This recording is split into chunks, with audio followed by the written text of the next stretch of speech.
Hey everyone, how's it going? Welcome back to Chef Vic Cuisine. Today we're making white wine poached pears. Now, if you want to feel like you're at the end of a fancy restaurant 5-course meal, try this simple yet delicious recipe. I hope you all enjoy it as much as I do, and it's one of the healthy dessert options I have in my cookbook. So, let's get started. Alright, so for the ingredients, we're going to need one 750 milliliter bottle of white wine, preferably a Pinot Grigio. And here I have a 1.5 liter bottle, so all I have to do is use half of this one.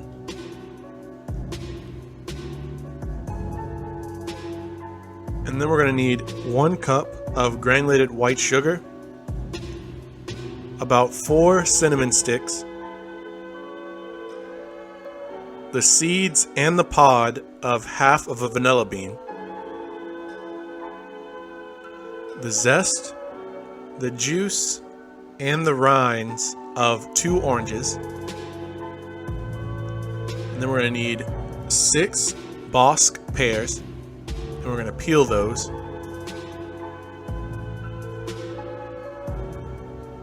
Then we're going to need 1 to 2 cups of water,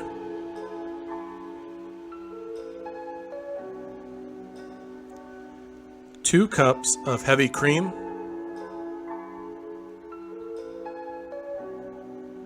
4 teaspoons of vanilla extract that I've divided into 2 portions, and finally some fresh mint leaves for garnishment.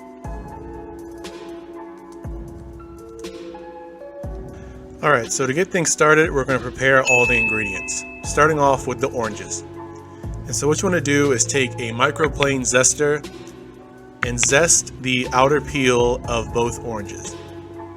And once both oranges are nice and zested, you want to slice them into about 8 wedges and then remove the peels from those wedges. And then you can set the orange peel, the orange fruit, and the orange zest aside while we move on to peeling the pears. Now onto the pears. All you want to do is remove the outer peel of the pears, and you can discard the peel because you're not using this for the rest of the recipe. And once you have all 6 pears peeled, you want to slice them in half lengthwise. And for aesthetics, I like leaving the stem on one of the halves of each pear, and you'll see why later on in the results section. So next, once all the pears are halved, you can use a melon baller or a corer or even a spoon to remove the seeds and the core of each of the pears. The final product of this dish should result in really juicy and easy to cut into pears, and so you want to make sure you remove all of the seeds and the core as well. And then finally, with the vanilla pod, all you want to do is cut it in half so you can expose the inner seeds, and you want to scrape the seeds out for use later on in the recipe. And you also want to use the pod as well, so save those for the next part. And as you can see, vanilla pods are packed with so many seeds that you want to incorporate in this cooking process. So try to scrape out as much as you can to allow the dish to properly infuse that flavor. Alright, so in a medium or large size pot, you want to pour in your 750 milliliters of white wine. And following that, you want to add in the granulated white sugar, the cinnamon sticks, the vanilla bean, which would include both the removed seeds and the empty pod, 2 teaspoons of vanilla extract, and then finally the orange zest, the juice from those orange wedges, and finally the orange rinds.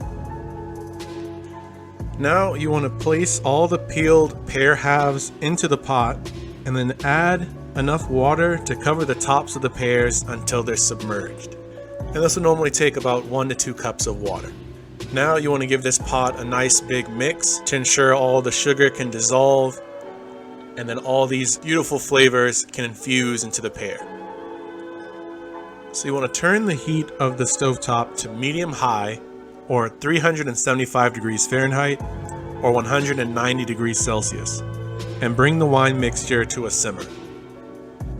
Oh, and don't forget to stir in that like button, subscribe to this channel, and hit the bell icon to be notified when my next video drops. And stay tuned to the end of this video for a sneak peek of the recipe coming next week. And now, before covering the pot, you want to place a small plate on top of the pears in the center of the pot to act as a weight to keep the pears from floating in the mixture, so that you can ensure that all the flavors from your poaching liquid get infused into the pears. It's now at this point where you can cover the pot and reduce the heat to medium-low, or 249 degrees Fahrenheit or 120 degrees Celsius, and allow the pot to simmer for about 15 minutes or until the thickest side of one of the pear halves can be easily pierced with the tip of a sharp knife or a fork. And with a little TV magic, our 15 minutes are up and the pears are nice and tender. And so we want to carefully remove the hot plate used as a weight from the pot. And then we want to use a slotted spoon to remove the pear halves from the poaching liquid, and then set the pears aside in a large size bowl. And now we want to strain the poaching liquid through a fine mesh sieve from the pot into a large container or bowl, discarding the cinnamon sticks, the vanilla bean pod, and the orange peels. You now want to pour this liquid back into the large pot and heat it over medium heat, or 350 degrees Fahrenheit or 176 degrees Celsius, uncovered, for about 20 to 25 minutes. This liquid will reduce into a syrup-like consistency, and you want to stir this mixture intermittently throughout this process, carefully monitoring the liquid. Halfway through this cook time, you can increase the temperature to medium-high heat to speeden the process. We also, before we allow the syrup to form, want to set aside about a quarter cup's worth of this poaching liquid for later use in creating our whipped cream. So while our poaching liquid forms into a syrup, we have time now to make some whipped cream from scratch. So in a large chilled bowl of a stand mixer, we want to add in the heavy cream, the reserved quarter cup of the poaching liquid, and then the remaining 2 teaspoons of vanilla extract. You want to whisk this all together on high speed until about medium to stiff peaks form. This can also be done with a hand mixer as well.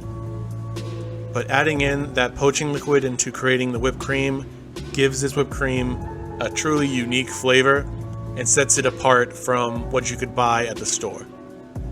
And so once the whipped cream is at the consistency that you like, you can store it in the fridge for now until we're ready to plate it. And so by the time we've created the whipped cream, our poaching liquid should be right about the stage of creating the syrup, and that would be about the 20 to 25 minute mark. And monitoring the temperature of the pot is really handy as well. But ultimately, if you don't have a thermometer to monitor the heat of your pot, what you're looking for is this rapid boil that you see here. Once it reaches this state, a syrup has been formed, and you can remove the syrup from the pot.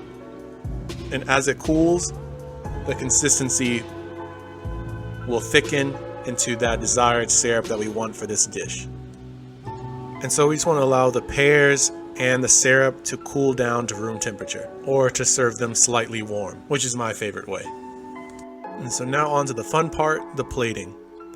You want to place the halves of the pears onto a large serving dish, and then you want to drizzle the pears with some of the syrup, and I like to add a bit more syrup into the cavities of each pear half, and then you just want to follow that up with a dollop of your freshly made whipped cream into each one of the pears.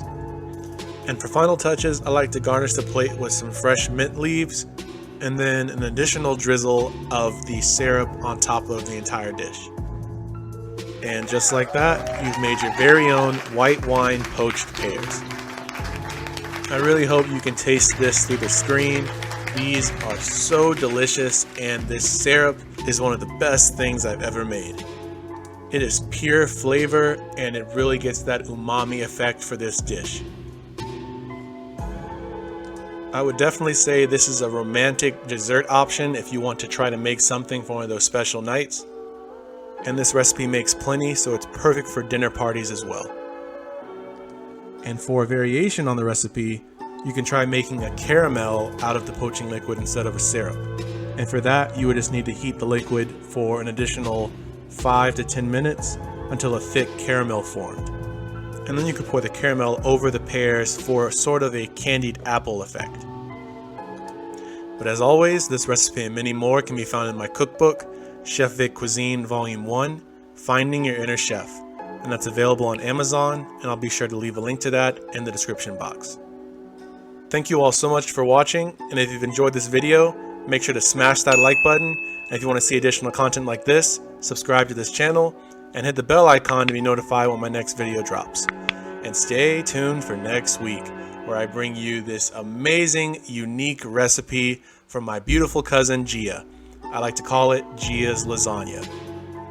It is hands down one of the tastiest dishes I've posted on YouTube, and I can't wait for you guys to see it. Thanks again, Gia, for being so gracious and sharing this recipe.